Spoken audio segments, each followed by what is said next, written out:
Guys, my boyfriend wants to show you his new ceiling. It's the best ceiling on the entire YouTube, so better be nice to him in the comments.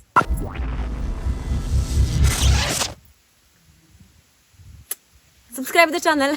It's only H2 in height, so I don't have a lot of room for my head. The question is how I can build a ceiling that is gonna be both lightweight and thin, yet is gonna be looking so good and is gonna fit into the curves of my transit van. Now, the ceiling was inspired by Japanese tea house architecture. It weighs 0 to nothing and the total thickness of it is only 1.3 centimeters, including the framing, so it's like nothing. And to make it, I used a combination of plywood, bamboo and fabric to create the panels that can be attached separately to the thin framing of the van to create the full ceiling. Now, here's the thing. Before I'm gonna show you how I did it, I need to work on the framing, as this is a crucial part so I have enough space for my head. So, I came up with this. I used 4mm plywood to cut 14 centimeters wide board and 2 centimeters wide strips. Then I went and glued the strips onto the wider board, and that led me to create the whole framing panel, and I did 3 of this. While my framing is drying, I went and measured the exact length I need. Because my ceiling is curved, I did that by using the tape. It also lets you to mark the things on it, so it's quite useful. Then I transfer it into the panel and trim with my handsaw where it needs to be trimmed. By using the speed square, you can get a pretty straight cut. I drilled my temporary attachment point, and at this point I'm ready to attach it into the ceiling. To do that, I put more than enough of C-Caplex, well, because why not? I went and attached the panels temporarily using the factory screw holes, after which I came back and used some self-tapping screws to hold it into the place. With that being ready, let's past me explain the whole idea behind this ceiling framing. Be nice to him. By the end we have like just 4mm more, which is nice because it's not taking a lot of space, but outside of the metal ribs, this 2cm piece that we glue, it gives us in total like 8mm of thickness, so plenty to screw in. Now the ceiling panels is gonna be quite thin, it's gonna be have in total just 1cm of thickness, and it's not gonna be super heavy, so I'm not really concerned about strength of this. I think it's more than enough. So yeah, that's it. So let's move to the panels. I will start from the tape trick to spot on the width just right. And once my measures are spot on, I'm gonna use these old pieces of bamboo from the old build to cut it to the bunch of the strips of 2cm and 3cm wide. And that's gonna be our like horizontal lines of the wood, as the ceiling is gonna be slatted. So what I did, I measure, trim and cut a bunch of the strips, and then I just send them down to 220 grit. After which I move on and finish them with some hard wax oil. Moving forward. Exactly. The main vertical pieces I will make out of 4cm wide plywood slats, but I will start from measuring and cutting one big panel to the proper length, but with the extra width for later. And the reason for this single big panel is, as I want my bamboo strips to be inlaid into the plywood, I need to route the channels, which is easier to do into one big panel and not into each of the slats. And the extra width of the panel is exactly for that. Anyway, after setting up my trim router with improper cheap bit, I will route the first channel in single deep pass, losing my rail guide on the way, causing a bit to get loose from the vibration and making the hole.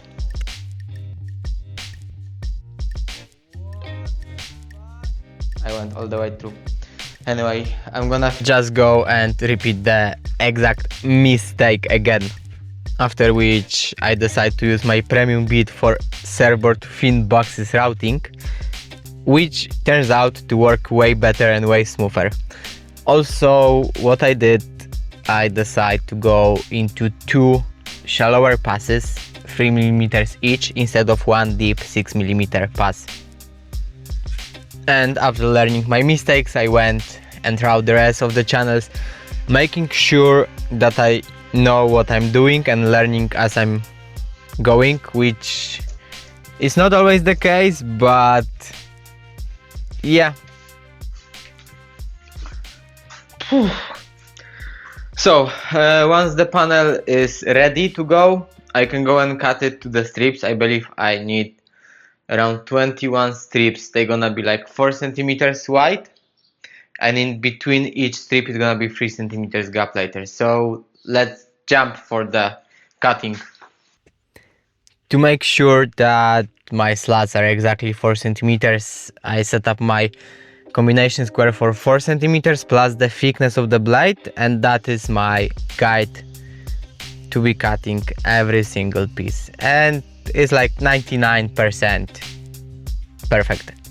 In order to have a nice grain match of the wood, I went and signed the slats.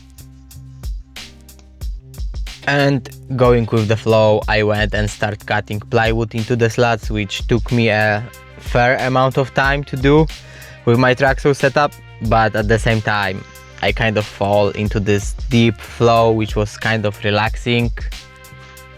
I cut all the sheet, and remember when I showed you that I'm marking every single piece so I can get a nice grain match when I'm gonna be putting this together?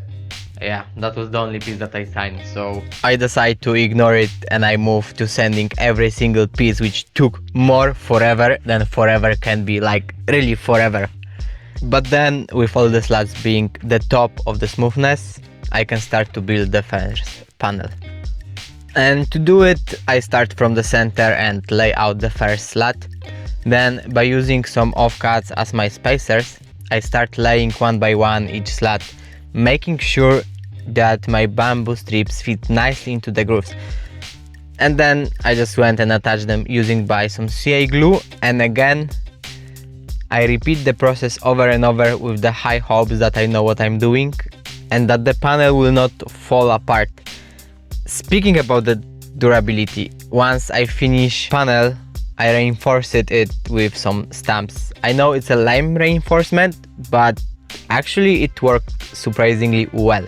After that, I went and cut the holes into the ceiling so I can fit these guys, which will be holding my light.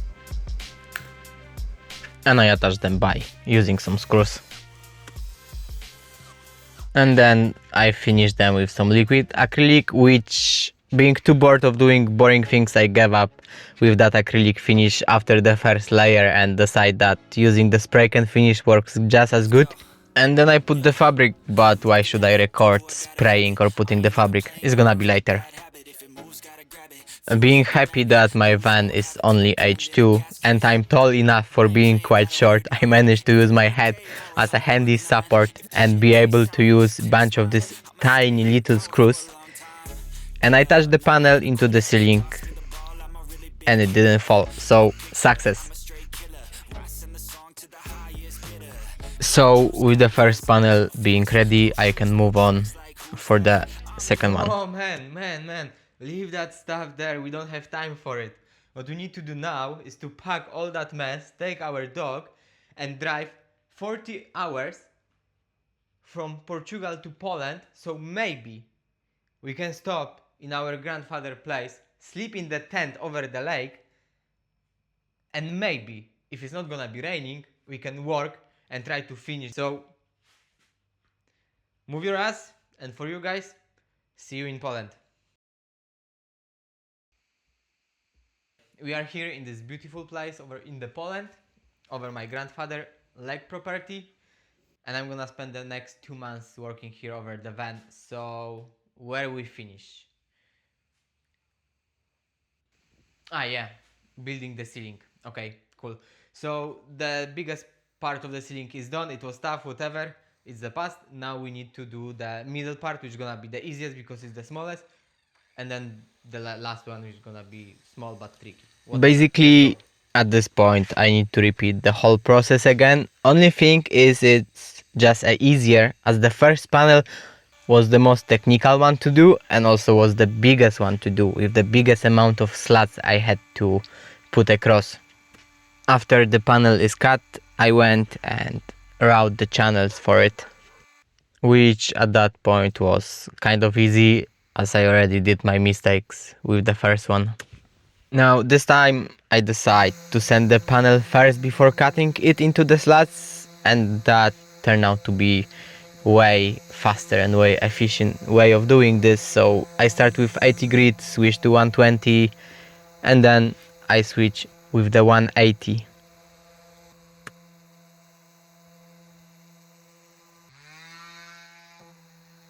After 180, I went and cut the whole panel into the new batch of slats.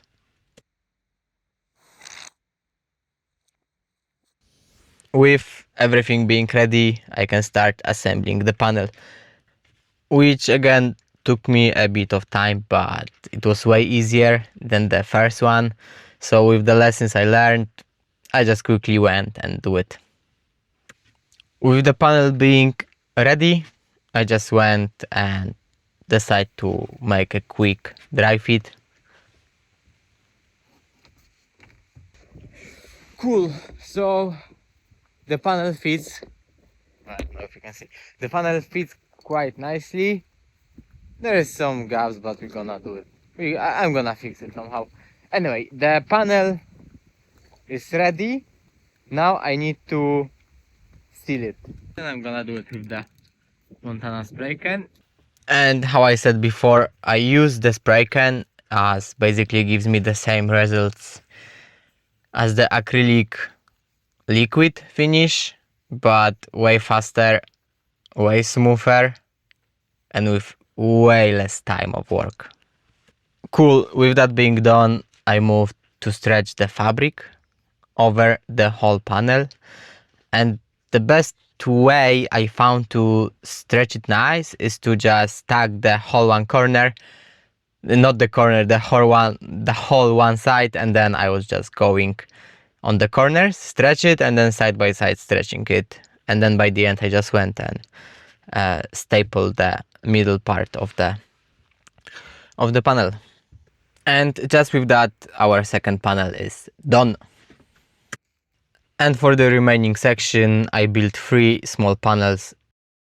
Now, the original cover for the air fan is quite ugly, like really ugly. So I went and built my own out of bamboo, and yeah, it's way better. And just with that, our ceiling is finished. Enjoy and let me know what you think about it.